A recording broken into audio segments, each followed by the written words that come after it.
Bonsoir, Christelle Johnny, donc un professeur de portugais, professeur de créole, mais aussi poétesse, chroniqueuse à mes heures et conteuse aussi, donc avec une vie artistique riche, guyanaise, amazonienne et femme engagée, auteur engagé, artiste engagé. Bonsoir, je m'appelle Emmanuelle Karmarek, je suis française, je suis née en métropole, j'ai vécu en métropole et puis je suis arrivée sur le territoire guyanais il y a un peu plus de 7 mois maintenant et aujourd'hui, vu que c'est le thème, je me revendique comme étant féministe, donc je vais vous expliquer ma vision des choses.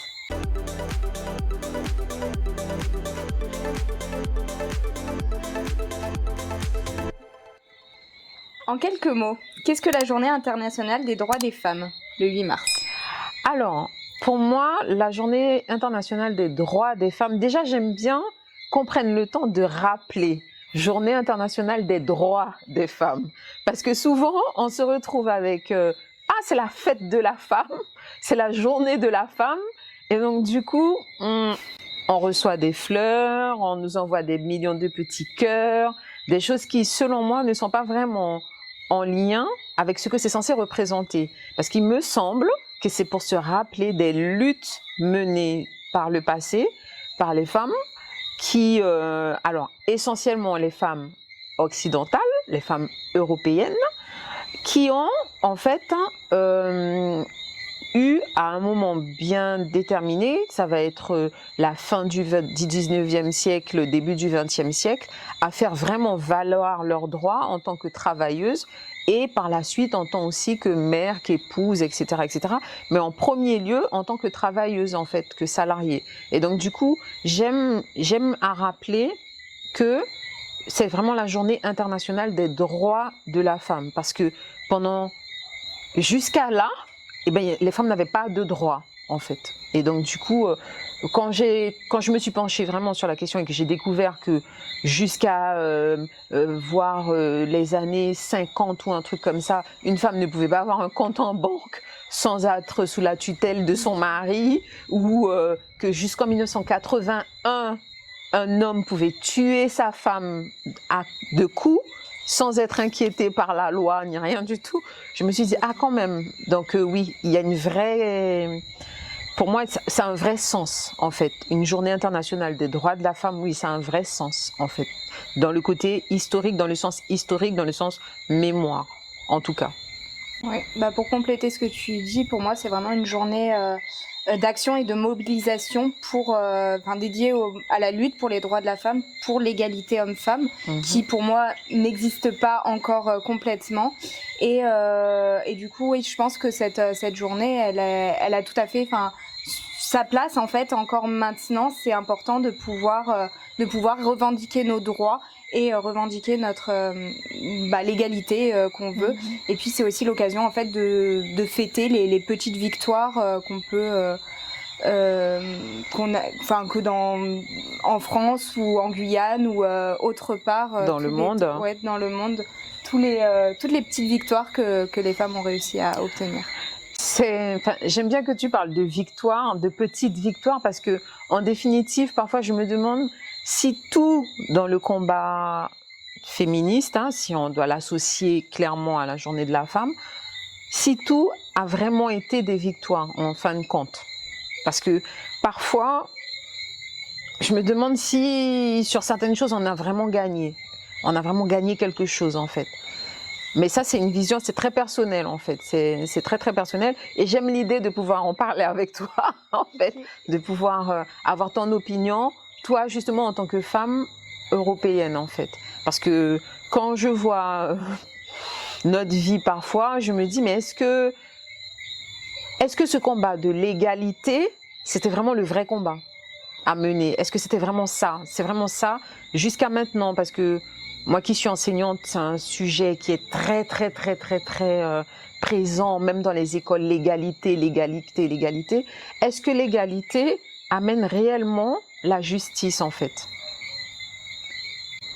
D'accord, est-ce que tu as un exemple plus précis? Oh, oui, parce qu'en fait, je me dis que l'égalité, en quelque sorte, c'est la même chose pour tout le monde, en fait. Mais moi, il y a une chose qui est fondamentale pour moi, c'est que je suis une femme noire en plus, je suis une maman, je suis une artiste, mais ça fait partie de moi, ça fait partie intrinsèque de moi. Je ne suis pas certaine de vouloir exactement ce que les hommes ont. Je veux pas ce que les hommes ont, je veux ce qui est bon pour moi, ce qui correspond à mes besoins en tant que tout ce que j'ai cité là et plus encore, en fait. Parce que je me dis que des fois, cette quête d'égalité là, eh ben, elle ne nous a pas forcément avantagés. D'accord. Parce que moi, en fait, je définis mon féminisme comme justement le fait de vouloir les avantages et les inconvénients de ce que peuvent avoir les hommes pour vraiment obtenir une égalité. Donc, c'est vrai que c'est... Les avantages et les inconvénients. Ouais, et les inconvénients, Je vois.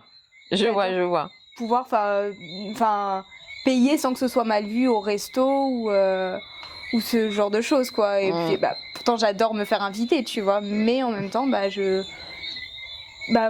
je comprends. Moi, par exemple, pour aller sur ce terrain-là, moi, ça me dérange pas que quand je suis en train de galérer à l'aéroport avec la poussette, mon bébé et ma valise, qu'un charmant monsieur vienne m'aider, par exemple, à porter ma valise. Parce que pour l'avoir beaucoup fait, pour m'être souvent retrouvée dans la situation, tu vois passer plein d'hommes à côté de toi qui ne se soucient absolument pas en se disant « Ah, de toute façon, elle voulait l'égalité », pour en avoir déjà même discuté avec des hommes. « Ah, mais vous n'êtes pas forte, vous n'avez pas dit que vous êtes forte, maintenant vous voulez l'égalité, donc vous n'avez pas besoin de… » Ah si, j'ai besoin. Moi, ça me dérange pas du tout que dans un cas comme celui-là, je me fasse aider ou bien changer une roue. Oui, je peux changer une roue. Mais quand je suis avec mes talons sur le bord de la route et que je suis super bien habillée parce que je vais à un rendez-vous ou un truc comme ça, s'il y a un monsieur qui s'arrête pour m'aider à changer ma roue, je vais pas cracher dessus. Je vais pas lui dire non, vas-y, remonte dans ta voiture, va-t'en. Oui. En fait, ouais, c'est intéressant. Parce que je trouve que trop souvent, on est passé d'un extrême à un autre, en fait. Donc souvent, quand ça les arrange, eux, bien entendu. Parce qu'il y a ça aussi, on va pas oublier. Parce que pour moi, l'égalité, c'est pas c'est pas nier les différences entre les hommes et les femmes, parce que je pense qu'elles existent. Après, la question, c'est de savoir qu'est-ce qui relève en fait du biologique, du génétique, et qu'est-ce qui relève de la construction sociale. Et du coup, je suis totalement d'accord avec toi. Enfin, quand tu dis, moi, si je me vois galérer à l'aéroport, que quelqu'un puisse, quelqu'un qui est plus fort que toi, puisse venir t'aider. Et voilà, dans certains domaines, par exemple, je trouve que les femmes, on a plus de compétences sociales que les hommes. Et indéniablement. Du coup, les aider dans ce sens-là aussi, quoi. Donc, je suis heureuse de t'entendre dire ça. Pourquoi ? Parce que trop souvent, j'ai eu le sentiment, et je l'ai encore, je vais pas mentir, et je suis pas certaine que ce soit nos 15 minutes d'échange là qui me fassent complètement changer d'opinion. Mais c'est que souvent, voilà, cette quête d'égalité là, revenait justement à nier le fait que mais on n'est pas pareil, quoi. Moi, je suis pas un homme et j'ai pas du tout envie, pour reprendre l'expression consacrée, elle a des couilles. Non, pas du tout. Non, j'ai des ovaires et je les assume. Voilà, et ça me va très bien et non, quoi. Et je me dis que finalement, on se retrouve très souvent à devoir se dépouiller de notre féminité pour pouvoir rentrer dans les attentes, pour pouvoir… et ça, je trouve ça gênant, en fait. Je trouve ça vraiment gênant. Le féminisme est-il un mouvement nécessaire de nos jours ? Si oui, quelles sont les revendications les plus importantes ? Alors, du coup, pour moi, déjà, le féminisme, c'est mettre fin au sexisme, donc mettre fin aux discriminations liées au genre. Du coup, pour moi, le féminisme, c'est quelque chose qui est nécessaire aujourd'hui, parce que je pense qu'il sert autant les hommes que les femmes, parce que c'est vouloir la réelle égalité, dans ma définition en tout cas, en droit et en pratique.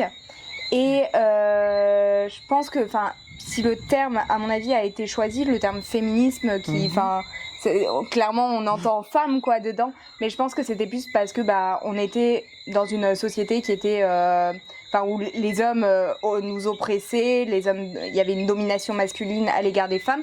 Et je trouve qu'encore aujourd'hui, même si ça va beaucoup mieux, parce que comme tu dis, on a obtenu certains droits comme la possibilité d'avoir un compte bancaire, le droit de vote, etc. Donc on a obtenu ça tend à se certains niveler, droits. ouais. Voilà, c'est ça.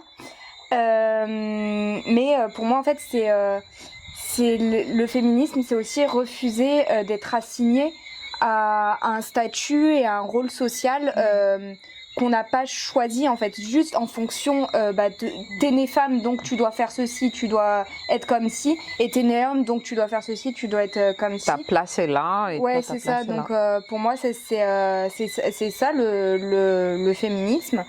Et je pense que aujourd'hui, même encore maintenant, il y a quand même, être un homme, c'est encore beaucoup plus valorisé qu'être une femme, je trouve, parce que si mon fils de 18 ans depuis quelques jours est capable de me dire: franchement, maman, je suis contente d'être un homme dans la société dans laquelle on vit, parce que je trouve qu'on vous en demande quand même beaucoup à vous les femmes, on n'est pas aussi exigeants avec nous. Et il a 18 ans, ah oui. C'est clair, c'est évident. Il m'a dit: maman, franchement, je trouve que c'est plus intéressant d'être un homme que d'être une femme. Et je veux pour preuve, 18 ans en arrière, quand j'ai été enceinte, son père m'a dit: ah, je suis content que ce soit un garçon, parce que c'est une société pour les hommes de toute façon, donc je suis très content de pas avoir de fille, que ce soit pas une fille. Ok, donc ça dit bien que oui, le féminisme a assurément toute sa place. Maintenant, quelle forme? Ça reste à voir, parce que je suis pas certaine que, comme je te disais, le féminisme pur et dur, comme on l'a peut-être connu il y a quelques années, si tant est que, parce que je vais parler là de choses que je connais pas, que je ne maîtrise pas bien, mais en tout cas, une chose est sûre, c'est que pour moi, le féminisme a sa place, mais il faudrait peut-être revoir un peu la forme, en fait, ou les objectifs, nos objectifs en tant que femmes. Parce que, comme je t'ai dit, le mot égalité me dérange au plus haut point. Moi, au mot égalité, je préfère le mot équité. Parce que dans l'équité, il y a la notion de justice. Et l'exemple que je prends quand j'explique par exemple à mes élèves, je prends l'exemple de la maman qui emmène ses enfants voir éventuellement un match de foot, mais par-dessus la barrière du terrain de foot en fait. Et il y a la maman qui donne à Trucmuche, Chacha et Poupousse la même taille de boîte pour pouvoir regarder par-dessus. Et là, et voilà, on est dans l'égalité la plus parfaite parce que tout le monde a la même boîte. Sauf que, est-ce que ça correspond vraiment aux besoins de chacun? Pas nécessairement. Et s'il y a une chose que moi j'ai pu constater, c'est que souvent dans cette quête d'égalité, on n'est pas forcément dans quelque chose de juste, en fait. Souvent, l'obsession de l'égalité n'inclut pas, n'est pas forcément compatible avec la notion de justice, en fait. On est juste, on peut se dédouaner, ah, j'ai fait la même chose pour tout le monde, j'ai donné la même chose à tout le monde. Mais est-ce que ça correspond aux besoins de chacun? Pas nécessairement. Et moi, je serais plus dans aller dans ce dont chacun a besoin, ce qui est nécessaire à chacun. Parce que si pendant longtemps, je me suis pas spécialement posé la question, si être un homme ou une femme, j'ai toujours aimé mon statut de femme, j'ai toujours aimé ma vie de femme, ma position de femme. Après, passé un certain âge, j'ai commencé à me poser des questions, à y réfléchir, et en me disant, de toute façon, je suis pas certaine que j'aurais été plus heureuse dans la peau d'un homme, et je suis pas certaine d'avoir envie d'être un homme non plus. Parce que je trouve que socialement, ce qu'on attend des hommes, ce qui pèse sur les hommes, je suis bien contente de ne pas avoir de couilles en définitive, ça me va très bien, en fait. Donc, en fin de compte, c'est vraiment cette recherche de avoir chacun ce qui est bon pour lui, en fait, ce qui lui correspond, et pas nécessairement avoir tous la même chose, en fait. En fait, je trouve que c'est la notion de choix, moi, qui me fait percuter, quoi. C'est-à-dire d'avoir le choix d'être ce qu'on veut être. C'est-à-dire, pour moi, les revendications, c'est clairement avoir la possibilité de choisir la place qu'on occupe dans la société. Et dans l'égalité, en fait, ce que ce que j'aime bien, c'est l'égalité par rapport à la justice, justement, par rapport à avoir les mêmes droits. C'est pas parce que bon, j'ai pas d'exemple, mais en tout cas, c'est oui, avoir cette égalité. Par exemple, sur la question de l'égalité, dans ce qui concerne par exemple les congés maternité et congés paternité, là, certes, les congés paternité, en tout cas dans le système français, sont drastiquement trop courts. Il faudrait vraiment, moi je suis pour que les hommes aient des congés paternité bien plus longs. Mais parce qu'en définitive, le congé maternité aussi est bien trop court, en fait. Donc, c'est un réajustement, pas pour qu'on ait les mêmes congés, mais parce que socialement, on a besoin d'évoluer et de tirer tout le monde vers le haut, mais toujours en fonction des besoins de chacun, en fait. Parce que 1 mois et demi après un accouchement, mais je trouve ça, c'est un déchirement. Moi, j'ai eu 3 enfants, pas une seule fois, j'ai repris à 1 mois et demi. Parce que c'était pas concevable, en fait, tout simplement. Et il y a d'autres systèmes, d'autres pays d'Europe, où le congé maternité, déjà par définition, fait le double, voire le triple du congé maternité en France, en fait. Et donc, je trouve que c'est beaucoup plus juste, en fait. Parce que là, le système, il est injuste, mais pas seulement pour les hommes, il est injuste pour le couple, en fait, pour les parents, d'une manière générale. Alors là, je pense que, en fait, on parle de congé maternité, congé paternité, pas de. Là, ce qui je trouverais injuste, ce serait de parler de congé parentalité, par exemple, et avoir oui, le même. Non, voilà, truc. tu vois. Et c'est dans ce sens-là où je te dis que c'est toujours cette notion d'équité, parce que quand on dit qu'il faudrait que le congé paternité soit plus long, ça veut dire le ramener pratiquement à celui de la femme sans toucher à celui de la femme qui, par définition, de toute façon, est déjà trop court, en fait, aussi. Et c'est là où, des fois, je me demande, effectivement, et c'est pour ça que finalement, est-ce que dans les discussions, est-ce que dans les combats qu'on mène, est-ce qu'il faut que ce soit tout le temps séparé? Parce que moi, je me dis que j'ai envie d'exister, j'aime l'idée d'exister dans le couple, dans le partenariat. J'aime l'idée d'exister avec l'autre. J'ai pas envie d'être tout le temps dans une conquête par rapport à lui, dans gagner plus que, gagner par rapport à lui. J'aime l'idée qu'on puisse avancer ensemble et améliorer nos vies ensemble. Parce que je crois que des fois, quand on est dans ce combat féministe, c'est très personnel, hein, ça n'engage vraiment que moi, ce que je suis en train de dire. Des fois, on est tellement dans cette quête de avoir ce que l'homme a, être comme les hommes, acquérir les mêmes choses, occuper les mêmes espaces, etc., que on en oublie que l'homme, c'est aussi notre partenaire, c'est aussi notre compagnon, c'est aussi notre mari, c'est aussi la personne qu'on aime, avec laquelle on a envie de construire des choses, en fait. Et est-ce que moi, j'ai pas envie d'être dans ce combat où je suis dans mon truc. Moi, j'aime l'idée, j'aime le couple, j'aime le cocon que ça représente d'être à deux et qu'on ait chacun nos espaces où on peut exister, en fait. Donc, ouais, voilà. Ok. Moi, ce serait pas être comme les hommes, ce serait que les hommes et les femmes, on soit, pas pareil, hein, parce qu'on n'est pas pareil par définition, mais en tout cas, qu'on puisse exister chacun à notre manière, en fait, qu'on puisse exister en tant qu'individu et moins en tant qu'homme et en tant que femme. Je vois ce que tu veux dire. Qu'il n'y ait pas une lutte de oui, c'est moi le plus fort, non, c'est moi. Des fois, dans le féminisme, j'ai l'impression qu'il y a ça. Mais c'est l'impression, de ce que je perçois parfois, c'est que on est dans un rapport de force là. Moi, j'estime que j'ai rien à prouver. Moi, j'ai rien à prouver aux hommes. Je suis ce que je suis et avec l'intelligence féminine qui nous caractérise, la beauté féminine, la délicatesse féminine qui nous caractérise et que j'adore en fait. Et ça me va très bien. Et j'aime la virilité, j'aime le côté masculin des hommes. Et je les aime tels qu'ils sont en fait. Et j'aime l'idée qu'on est complémentaires, et que quelle que soit la société dans laquelle on évolue, qu'on fasse les choses ensemble et qu'on avance ensemble avec chacun nos identités d'hommes et de femmes en fait. Bah, personnellement, moi je cherche quand même à prouver aux hommes que je peux faire comme eux parce que j'ai l'impression que dans leur tête je ne peux pas faire comme eux juste sous prétexte que je suis une femme. Du coup, là à ce moment-là, ouais, je vais essayer de me Dans la montrer, combativité. Ouais, c'est ça, exactement. Je comprends. Mais parce que c'est l'heure actuelle, mais j'espère bien que dans 50 ans, bah, bon, déjà je serai un peu plus vieille, mais j'aurai pas cette même combativité parce que, bah, en fait, on se rendra bien compte que, bah oui, les femmes, tout ne comme... plus rien avoir à prouver en fait. Ouais, c'est ça, exactement. Je comprends.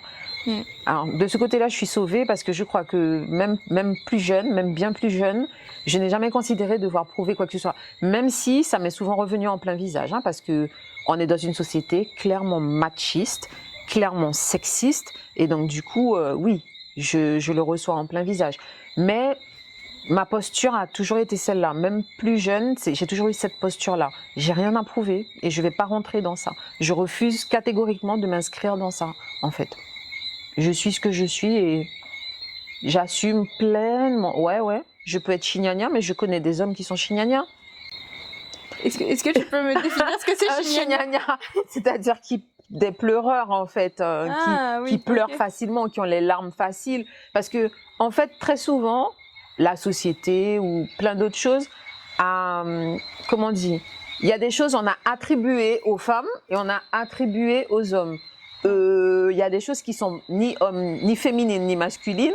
Il y a des choses qui sont juste des émotions humaines. Donc du coup, que ce soit des hommes ou des femmes, on est tous les deux concernés. Ouais, alors on va dire arrête de pleurer comme une fille.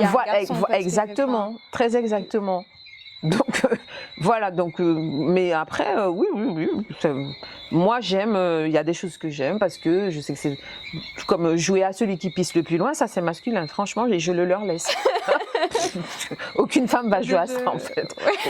Se mesurer pour être sûre que on a la plus longue. Franchement, bon. Ça c'est eux. Donc voilà. Okay. Et pour toi, du coup, les revendications les plus importantes du féminisme, c'est quoi? Les revendications les plus importantes du féminisme, c'est... je suis pas certaine que ce soit des choses comme avant ou... parce que, en fin de compte, il y a plein de lois. Il y a plein de lois. Mais j'ai le sentiment que c'est dans l'application des lois et dans le regard, en fait, dans les comportements.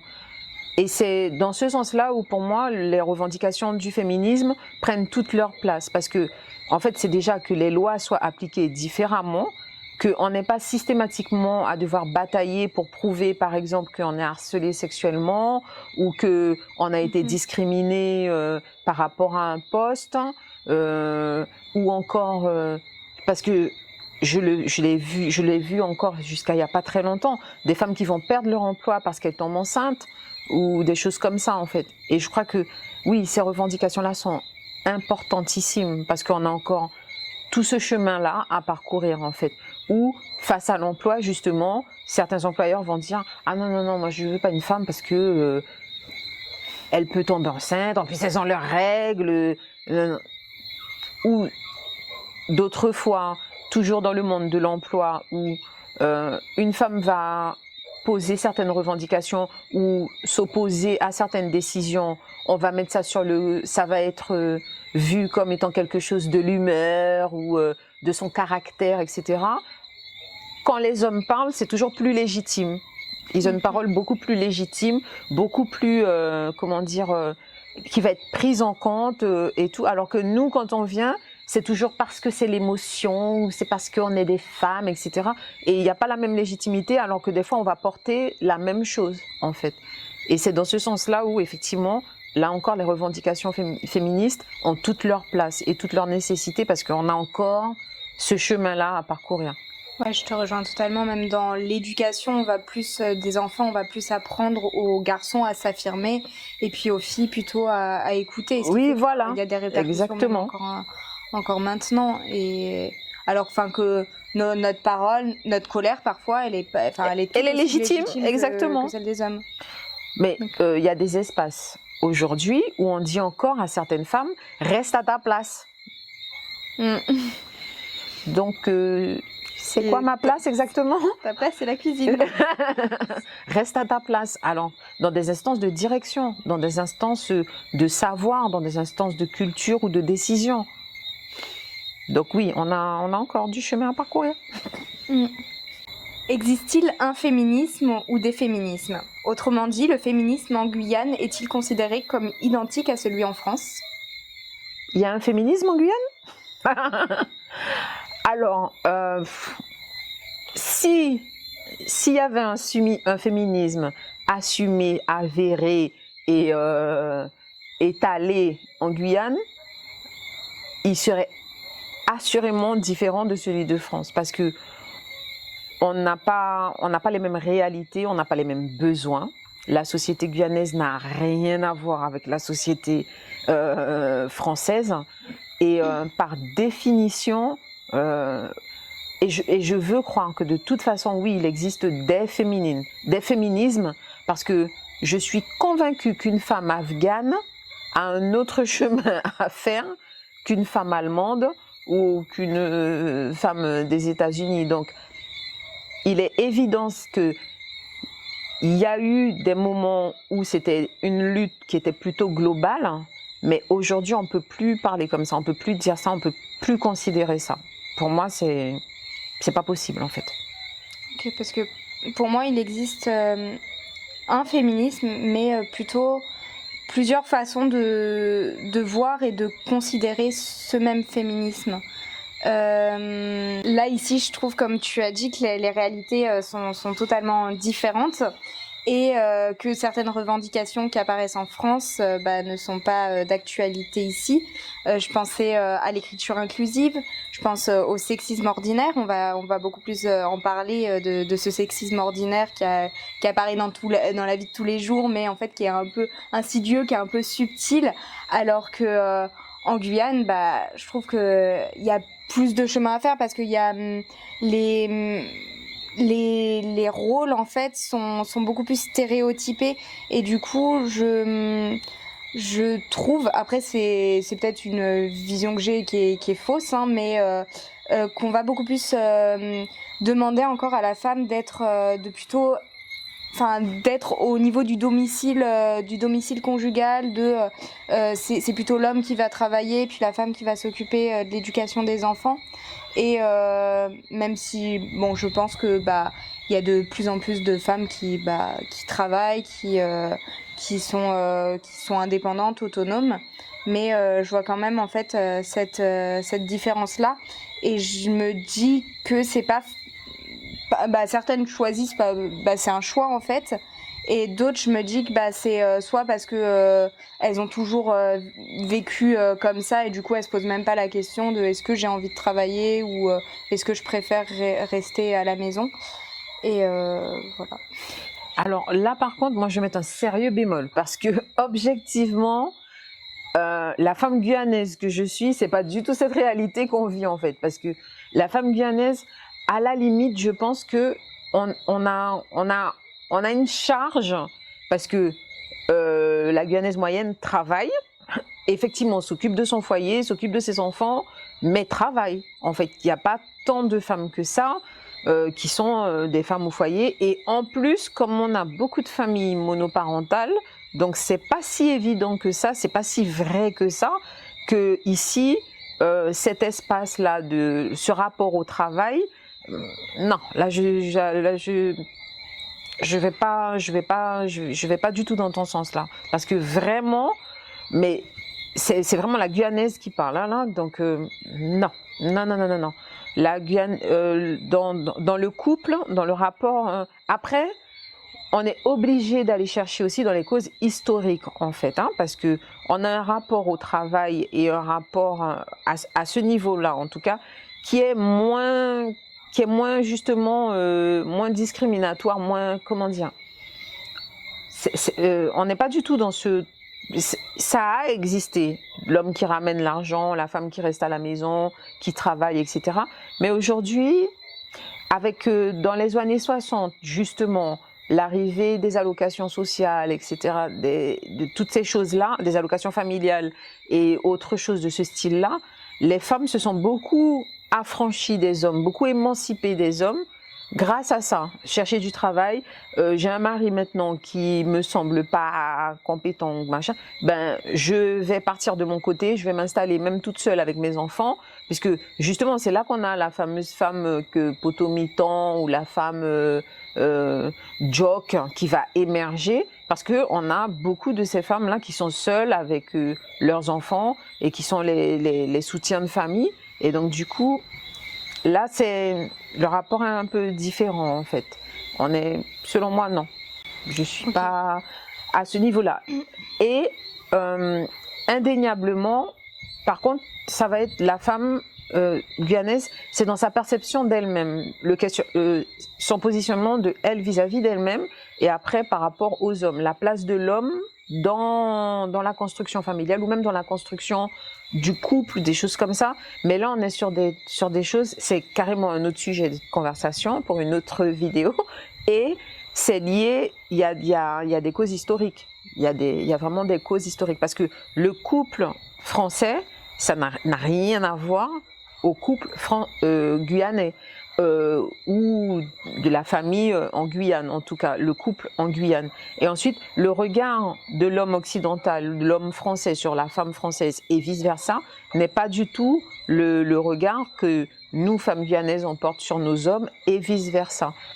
Et les attentes sociales, la pression sociale qu'il y a sur les femmes guyanaises aujourd'hui ne laisse pas beaucoup de place à rester à la maison et élever les enfants pendant que monsieur travaille. Pas du tout, bien au contraire. Parce qu'en fait, je pensais à, pas forcément juste aux femmes guyanaises, mais aussi aux femmes brésiliennes, aux femmes. Après, c'est peut-être parce que voilà, dans mon métier, en fait, je reçois beaucoup d'hommes qui, en fait, où leurs femmes n'ont pas forcément les papiers, c'est eux qui sont assignés à trouver des petits jobs ou des trucs comme ça pour pouvoir. Donc, parce que moi après, quand je parle des Guyanaises, j'inclus tout le monde. Mais je veux bien croire, donc pour moi, à partir du moment où la personne vit en Guyane et produit de la richesse en Guyane, élève sa famille ici, etc., je l'inclus comme étant la femme guyanaise.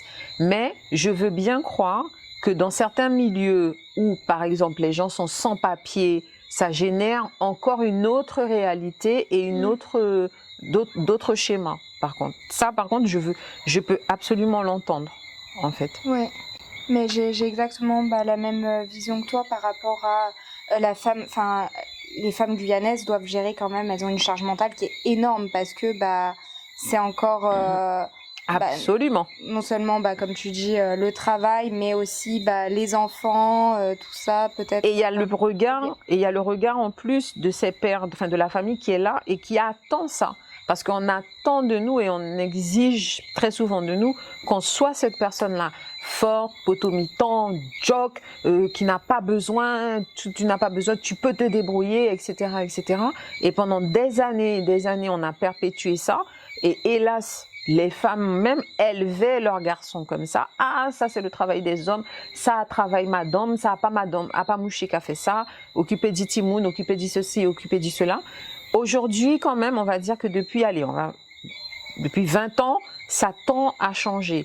Mais ça prend son temps. Ça prend son temps, en fait. Parce que, et c'est dans ce sens-là où, quand moi j'ai commencé à me poser des questions sur le féminisme, sur les combats féministes, je me suis dit, ouais, ils se sont battus, mais est-ce qu'on a vraiment gagné au change? Parce qu'on est juste venu rajouter des choses sur notre dos.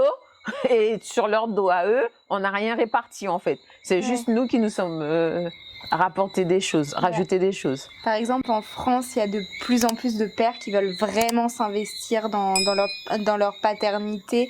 C'est-à-dire, c'est pas juste donner de l'argent ou voir juste des géniteurs. Mais ici aussi, c'est pareil. Simplement, je pense que voilà, on a nous, par contre, un travail à faire sur nous pour laisser la place.